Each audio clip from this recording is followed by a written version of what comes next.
சொன்னேன். உன் அம்மா ஹாய் அமைதியாரே. டீச்சர் வராங்க, அமைதியாரே. எட்டி பார்த்து போடுவாங்க.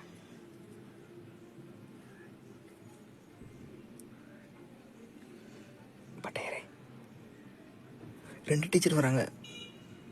இளங்குடி மிஸ், இன்னொரு மிஸ் வராங்க.